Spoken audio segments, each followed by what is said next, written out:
Petits, grands, rouges, violets, poilus, avec une odeur de menthe ou encore de noix de coco, les champignons regorgent de trésors cachés. Clitopilus prunulus ou Clitopile petite prune qui est un excellent comestible. Voilà.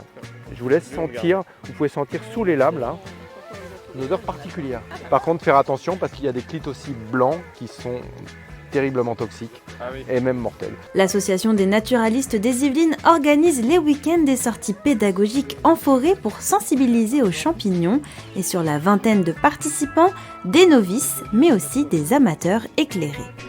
Tout simplement parce que j'aime la nature, j'aime la mycologie, j'aime la botanique et que quand on va en forêt à cette époque-ci, on a toujours quelque chose à rapporter. Depuis que j'ai le temps, je sors vraiment assez souvent en forêt, pratiquement au moins une fois par semaine minimum, quoi. Et puis le fait de toujours vouloir mettre un nom sur chaque espèce qu'on rencontre, sur chaque petite chose.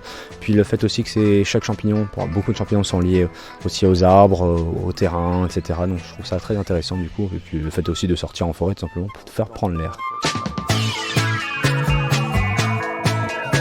Certains chanceux trouvent leur premier cèpe de Bordeaux ou bien des pleurotes en huître, des champignons délicieux mais pas courants, l'occasion pour les mycologues de faire le point sur les champignons comestibles ou non. Des grands comestibles, il y en a une quarantaine si vous voulez en tout.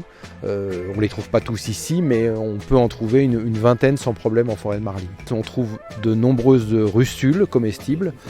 On trouve des lépiotes, les coulmelles par exemple, la coulmelle. On trouve aussi un petit peu de girolles. On peut trouver du cèpe, mais cette année en Île-de-France, c'est pas très riche, parce qu'on a eu un été beaucoup trop chaud et sec surtout.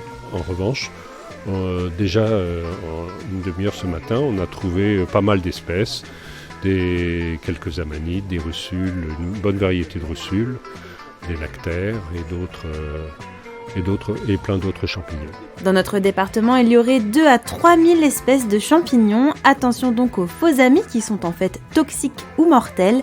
Au moindre doute, demandez toujours l'expertise d'un mycologue ou d'un pharmacien.